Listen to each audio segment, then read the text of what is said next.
to blind Ziggs here against Jojo, because LeBlanc is up also. I think that could be a pretty problematic matchup for him. Yeah, the Ziggs being left open, very surprising to me. I expect to see that one in black and white throughout the entirety of the series.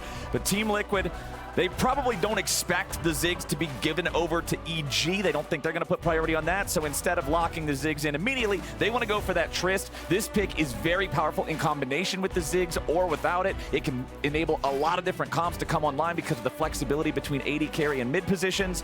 A lot of popularity for a reason. Yeah, I mean, Yeon has played a couple games of Trist, but it's been mostly just APA, and especially in playoffs, he's been piloting this a lot. It's not always worked out super well for him. Had been a lot of Trist versus Jace matchups that he's actually been playing through. Jace, of course, is banned out, so we are looking for the answers here from EG. What do they want to go towards?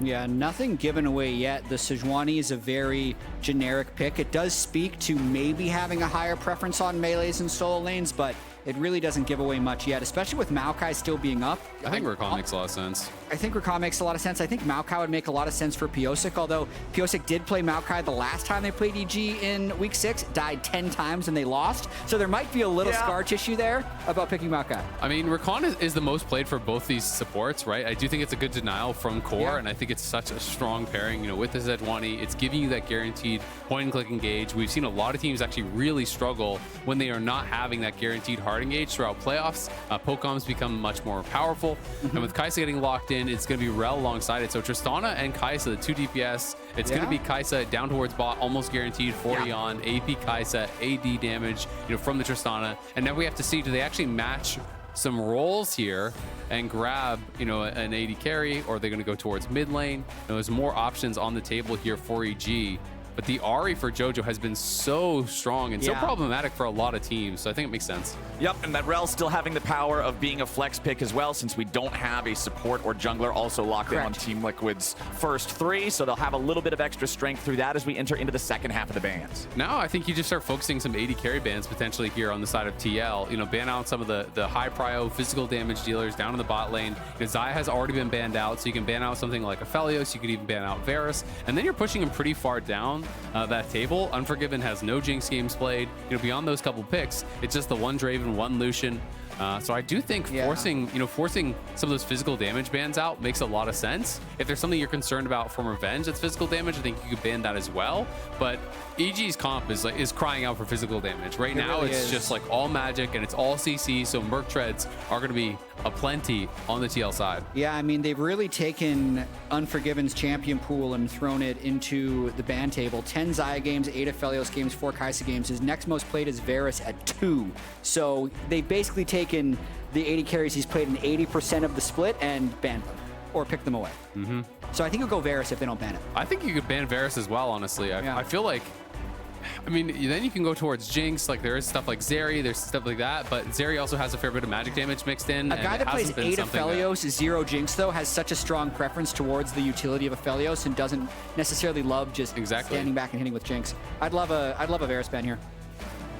Unless there's something we're missing for, like, I mean, you just want to ban denial. physical damage, right? I think you can ban towards top if you're concerned, but I don't think that they carry. Ezreal. Oh, that's a good one. Even though he hasn't played it, that's been really prevalent in playoffs. Yeah, I actually really like the Ezreal ban more than the Varus ban. Remember that it was the Ezreal from Berserker that sent EG down here in the first place in the third game of that last series that they played. So it could have been a learning experience there as Evil Geniuses now. I wonder, what are they going to pick here for this AD carry spot? Will it just be the Varus like we're expecting? It's probably going to be Varus. We'll have to wait and find out. I mean, yeah, Varus makes the most sense. The thing is, like, if you're going to ban Ezreal, I think you have to draft Dive on 4-5 here as TL and be able to punish the Varus. Otherwise, I don't think it actually accomplishes anything, right? I think taking away that Ezreal from Unforgiven makes him less safe, but if you don't actually draft tools to dive alongside the Rell, then it doesn't really matter. Yeah, Rell and Kaisa locked in together. You know, both of them already want to dive in, so I feel like it's a natural complement to the composition to begin with. If Leona gets locked in here, yeah, that's going to mean Rell is in the jungle. Leona in the support position. Nope, switching it over to the Alistar instead. Still has some engage potential, not quite to the degree of something like a Leona. Yeah, I personally would have liked to see the Maokai, like a Maokai Jax just locked in because I think that makes the most team comp sense. But as we said, the last time Pyosik played Maokai against EG, he died 10 times and they lost because the synergy would have just been so good with the Maokai saplings and the Kaisa poke, but they clearly just want to go all in. So they're just harder engaged, more pressure on the AD carries and the Jax to do the majority of the damage, and that's TL, they're going in. I think Revenge just plays Fiora. I feel like he's one of those guys that really wants to play a lot of these explosive carries, you know, try to play skill matchups. It'll be interesting to see if he does go right at him with game number 1 and go for something like the Fiora, go for a skill-based matchup. The other option is Aatrox if he wants to play a carry style and wants to play towards physical damage. You know, those are the two that kind of come to mind for me. So it is going to be the Aatrox. So the more conservative option is more powerful in team fights. He did have a really good game on it in playoffs already. I want to say it was against TSM, if I'm recalling correctly. It was game really good 5 against TSM. He just completely took over. So interesting pick. Will be interesting to see how it goes against the Jax. I do think that the early laning phase, you know, is going to be favored towards the Aatrox if you can play it well. But as the game goes on, it does get really difficult to deal with Jax in the side lane. It's not something like the Fiora that I think can match in the later stages. So I do think that can be problematic.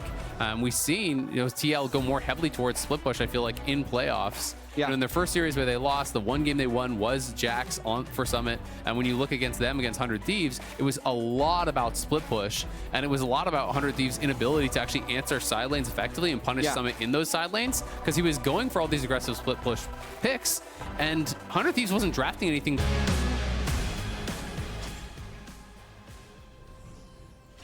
All right, let's get into it. EG versus Team Liquid. Lower bracket match means elimination is on the line. Win here, you secure a top 4 spot. Still got a chance to go to Jersey. Still got a shot for international play. Let's go ahead and catch up now with Emily, who's standing by for an interview with TL's coach Rainover. Thank you for taking the time to join me, Rainover. Keep your eyes on the screen, because I know the last time Mark was interviewing you, we had an interesting level 1. The first thing I did want to ask about was the Ziggs pick, just because it has been banned first rotation against your team throughout these playoffs. And then you guys did not opt into a Ziggs Tristana comp. So I was wondering how you feel about your comp going up into EGs.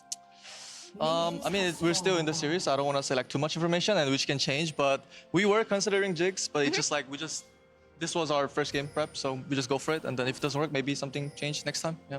And then I did want to ask about the Aatrox Jax matchup, because we were actually kind of wondering, is Revenge going to pick the Jax on 4, or is he going to let the Jax over to Summit and then pick the Aatrox, which we've seen do really well in LCK most recently? How do you feel about this matchup and how confident Summit is going into this lane? I think the matchup-wise, Jax is better, but it's just that they have Sejuani, so it's a little bit more to red side favorite, but Summit is going to play this fantastic, so I have no worry. He usually does. He slams lane. We'll toss it back to the casters. All the best. Thank you very much, Emily. Thank you very much, Rainover. What's on our screen right now is what I expect so much of this series to be about. Jojo versus APA. Targeting Jojo has been the recipe for everybody going up against EG. And APA, despite his explosive entrance, subbing in for Harry halfway through the split and having pretty good performances, hasn't had that same level so far in playoffs as he goes aggro on Jojo here in the mid lane nice and early, really wanting to play this Tristana up in his opponent's face. Man, he's looking so good, pretty good in the 1v1 so far. You know, does have the push. Jojo has used all his flash charges here. APA could just take an early recall, but is just going to ward to the side, and we'll see, you know, if he can just keep this pressure on. Yeah, and I love watching APA versus Jojo here. They're both degenerate emote and chat spammers. They both try and get in each other's heads. APA actually, even before the EG C9 series happened, was like, I hope we play EG somewhere in the losers bracket, because he'd love to play against Jojo. And Jojo, top MVP candidate, I think likely to win that award, and APA has been struggling of late. So if he could put up a big performance here, I think it would be the difference in the series. I mean, you can see TL already was hovering out towards mid as APA is going to jump forward again, and Jojo will have to likely go back to base here. If he stays around, he's sure to die. Pyosik is hovering mid, Core's hovering mid. Like, this is not a surprise. Yeah. This is what everyone does against EG, and you've got to protect your mid laner. This has been the recipe to try to take down EG. Exactly, and before the series, we went over some stats about how well EG's gold leads convert to victories, and Jojo, of all the players on the team, is up in gold more often than anyone else in his team at 14, and that also has the highest win rate conversion. It's about 78% of the time they win when he's ahead in gold at 14. But when he's behind at 14, which isn't that often actually, it's in 9 of their total games, and that's including playoffs, they only have a 22% win rate, which, unsurprisingly, is the lowest of anyone on their team when they're behind. So the stats really do back up When JoJo is ahead, they win, and when he's behind, winning is very hard. And that's why I think it's so important for APA to have a good series, right? Because Flowers touched on it. He hadn't been looking as good in playoffs. And I also think that a lot of reactions we saw from him, you know, you could see the emotion. You could feel that he was feeling really stressed as Pyosik maybe going to find revenge here. We'll see if they want to commit to it.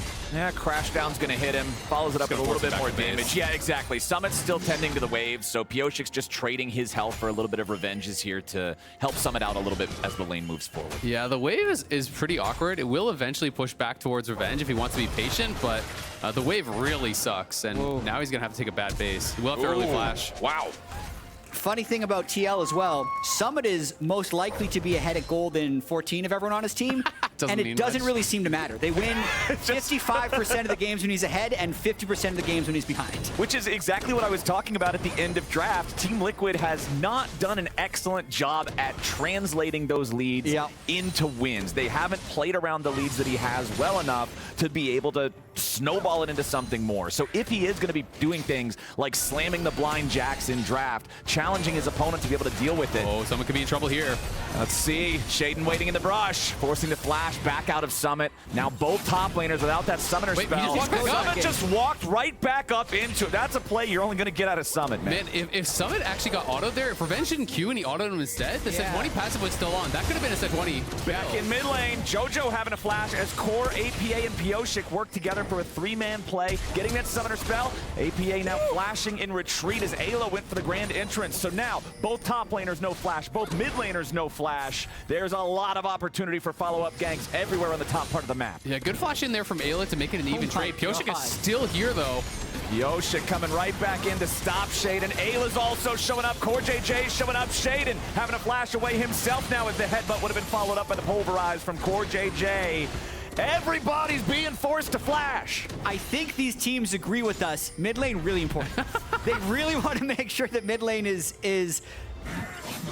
like, look at all the flashes. So Eyla, Jojo, Sheiden, APA, and Core, and Pyosik, 6 flashes burned. 8 flashes in the overall game burn. We got these 80 carries, Unforgiven and Yeon, just playing ping pong with the wave down there because everybody else is playing mid and top.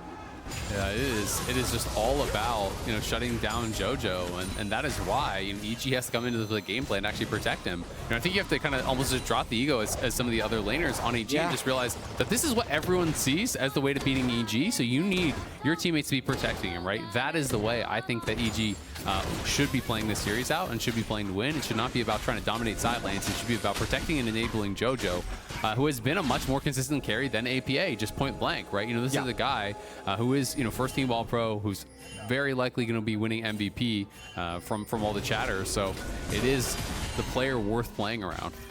Pyosik and APA now moving up into the enemy jungle.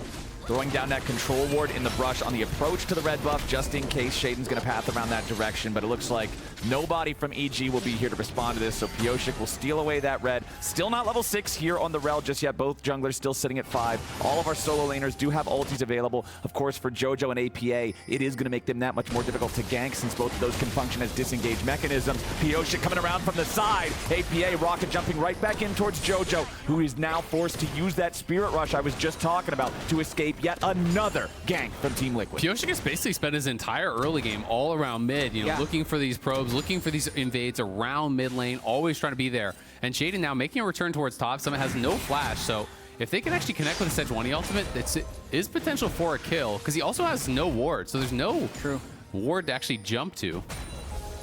Pretty tanky at this stage in the game on Jax if he pops his ultimate. Yeah, we'll see. I mean, if you can connect on multiple members, there's definitely some tankiness, but the Sheen buy early does make you fairly squishy, so. They're not going to see this.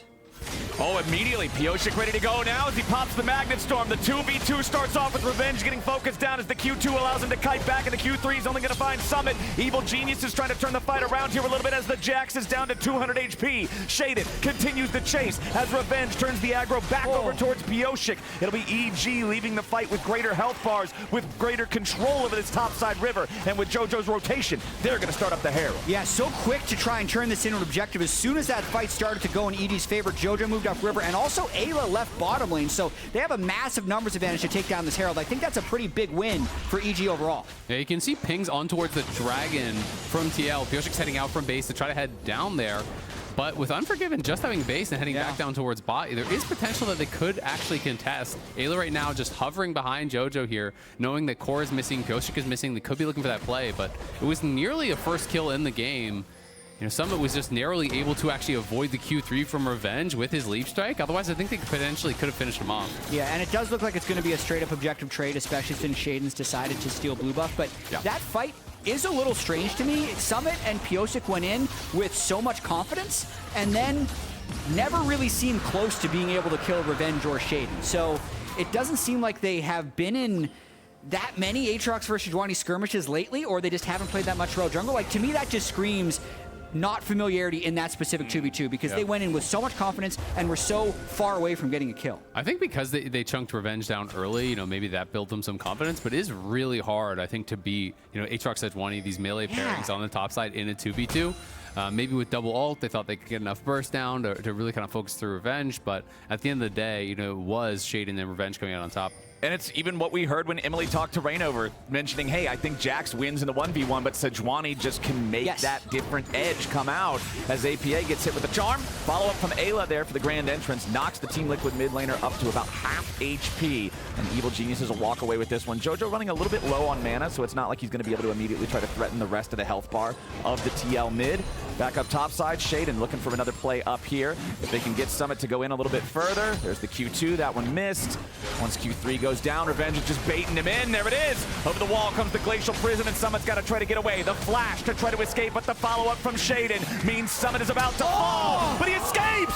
Summit got away! He clears enough distance with an additional Leap Strike, and the Jax survives! Yeah, Revenge waited really long to flash back in. He was trying to kind of play it slow, waiting on the outside of that counter-strike, waiting for the stun to expire during the Sejuani ult. So, if this turns... Now he's in trouble. There it is. The engage, the crash down. Summit's ready to pick up first blood. It feels like it should have gone the other way, but it just doesn't, and Team Liquid's first to score. That is probably a 2,000 gold swing, because not only is it first blood and assist gold, 600 either way, 1,200, there was a Rift Herald top lane for EG that they would have dropped and taken multiple plates, but now Pyosik is mid to defend against that same Herald. Yep, the Herald's being summoned up. APA is still pretty low. Jumps out of the way before the charm would have hit him. The Herald is going to get the charge, should just get those first couple of plates that they're looking for. Not quite enough to get that second one. Jojo's going so deep looking for this kill on APA, but you could see that Sheiden was standing tanking the turret aggro for him just so he would be able to leave no matter what they tried to do. So EG's going to back off from that one now as APA still only 200 HP.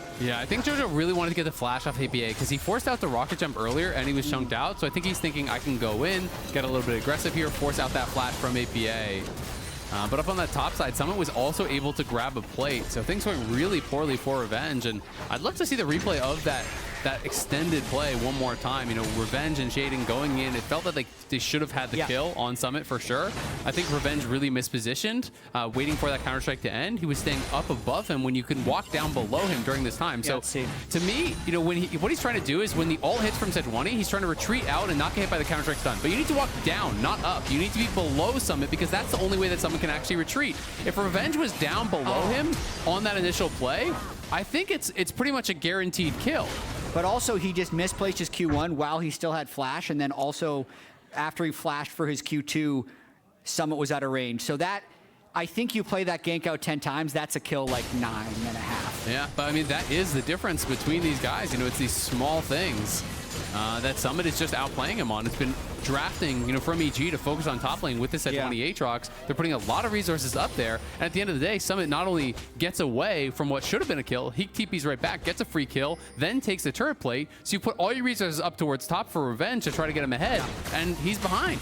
So let's go ahead and look at where all of this action, all of these attempts in the solo lanes have actually got us now with only 1 minute left before the turret plates fall. In mid lane, it's a two-wave farm advantage for Jojo. Despite the amount of times that Team Liquid has come after him, it hasn't rattled his farm at all. Up here in top lane, again, it's going to be a 2v2 as Summit puts a couple auto attacks into Sheiden, but not much more. Pyosik waiting around here in the tri-brush. Shattering Strike onto 2, but since Summit is back in the lane, they're not going to continue with anything else just yet. APA and Jojo continuing the trade back in mid. Kraken Slayer and Everfrost both completed.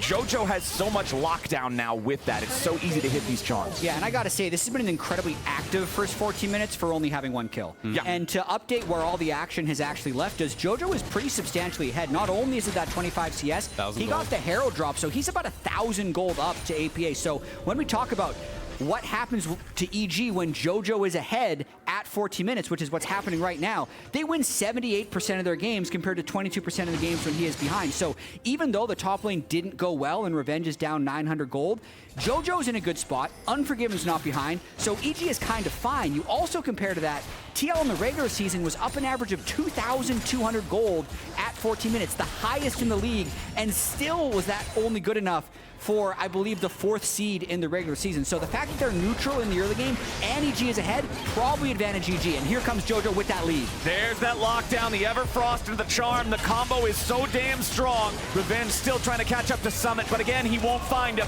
Jojo after him again. Oh, no. Summit escapes again, and once more. Summit with the outplay. This time it's a 2-0. Team Liquid 3-0 on the board. Summit makes it happen on the top side again there. Pyosik is behind him, and Jojo forcing up towards top side. He connected the Everfrost, he connected the charm, he hit everything actually.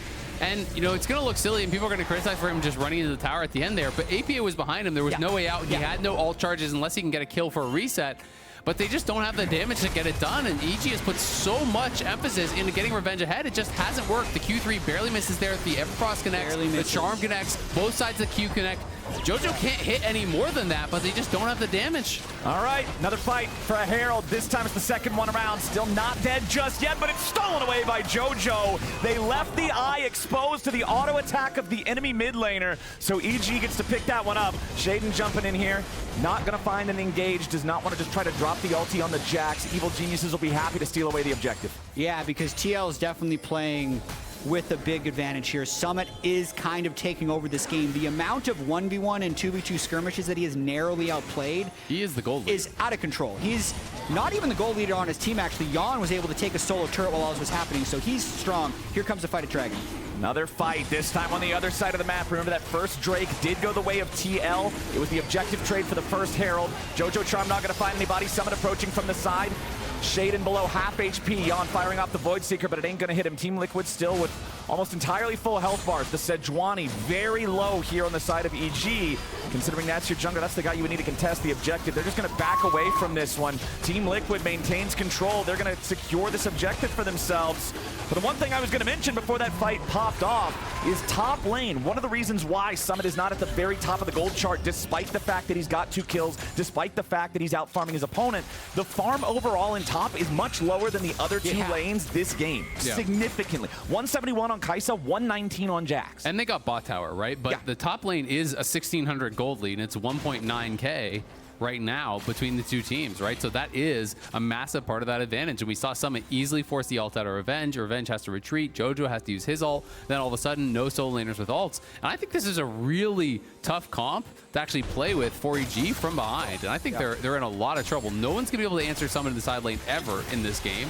I think Varus is really going to struggle against the hard engage and Jax later on. And Jojo, as well as he has done, and the gold lead that he's created is great, I don't think he has the damage in his kit to really deal with some of the members on the other side. Yeah, and I think specifically for Revenge, because the CS is so low and he hasn't gotten turret plates or kills, he's really, really far behind. I also wonder how much tilt is going to be in the minds of EG. They did just lose that close series to C9 as they try and make a play in mid lane despite being down 1,000 gold. While they had gold leads in 2 of the games against C9, it looked like those games were winnable. You look at this game, they were in winning positions in a lot of those top lane skirmishes, and it just keeps going wrong. So the macro of this game and the really, really small stuff for them is going well, but these narrow escapes by Summit, or those narrow escapes last week against Berserker, you gotta factor that in terms of their confidence in going for plays, because there's still 0 kills 18 minutes into this game, despite playing a lot of their lanes and having a lot of their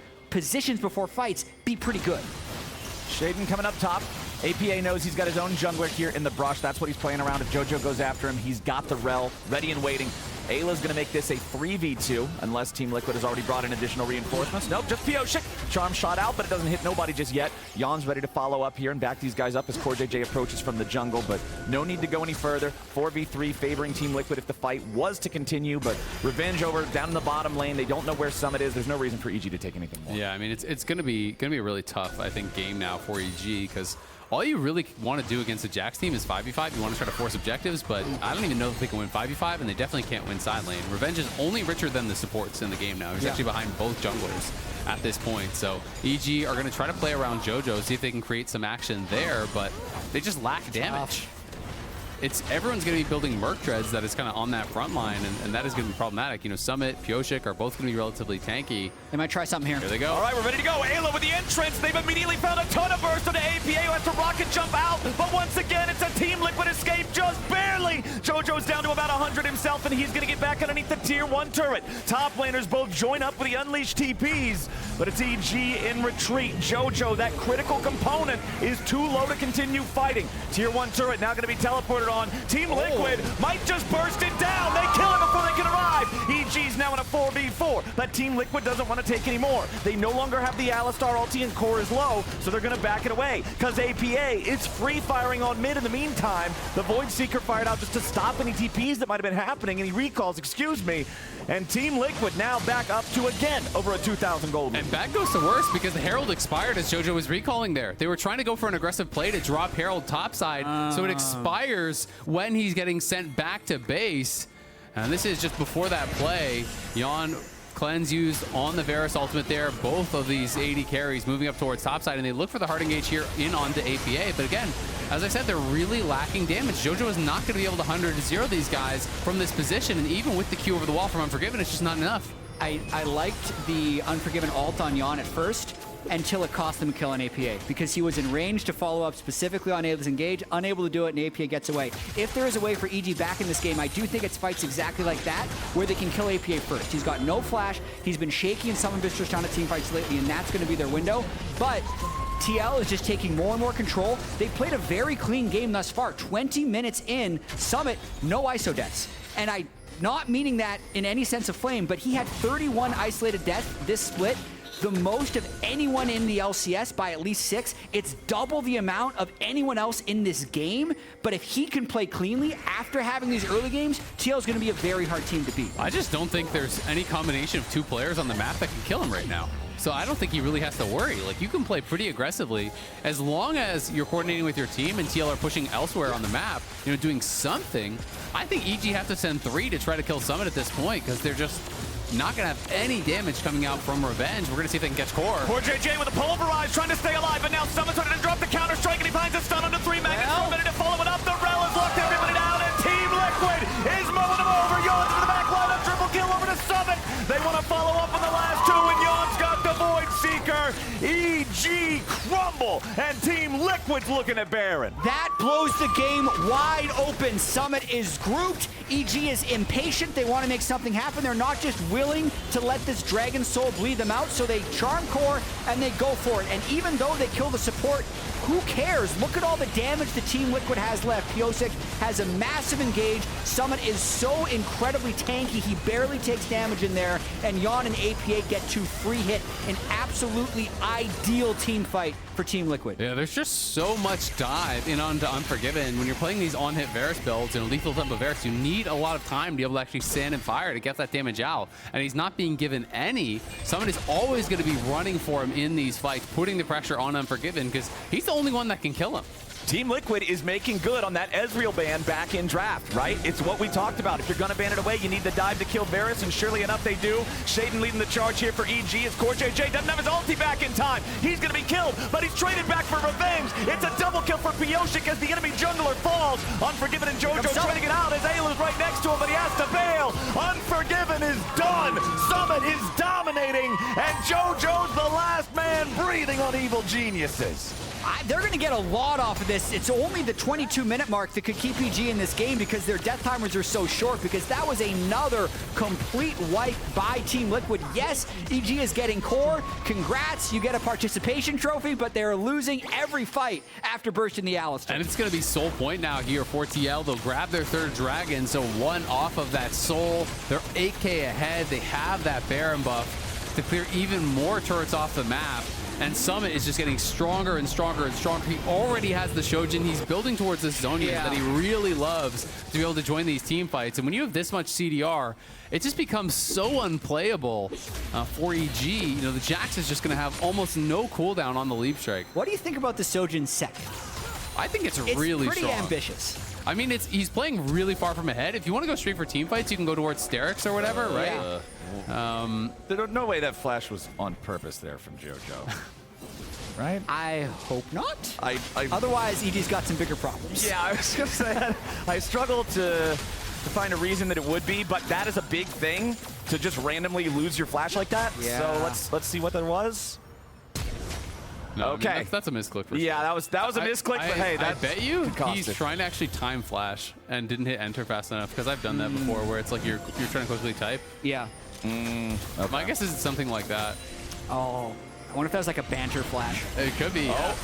Team Liquid falling back now as EG tried to find an engage there, but Sheiden's Glacial Prison ain't gonna lock nobody down. Ayla goes in with the quickness. JoJo locks down a couple, but Pyosik turns it right back around with a Magnet Storm. EG's too far behind. Ayla dies first, and Revenge has no threat on the enemy backline. Yeon is on a killing spree, and Team Liquid's already found 3. JoJo's got no flash, no ult, no way out. Team Liquid picking up 4 again. Summit actually jumped in with Counter-Strike, stopwatched, and stunned while he was in stasis. Just a really cool moment for Summit. Really freestyling on EG at this point. 15 kills to 2, 12,000 gold. They're winning any fight they look at. I don't even know how many more fights there's going to be, Jatt. They're ready to end this game soon. That bottom side inhibitor is gone. They'll take the Hex Gates as a quick way out. Baron and the Soul Drake for them, both going to be up here in about 3 minutes.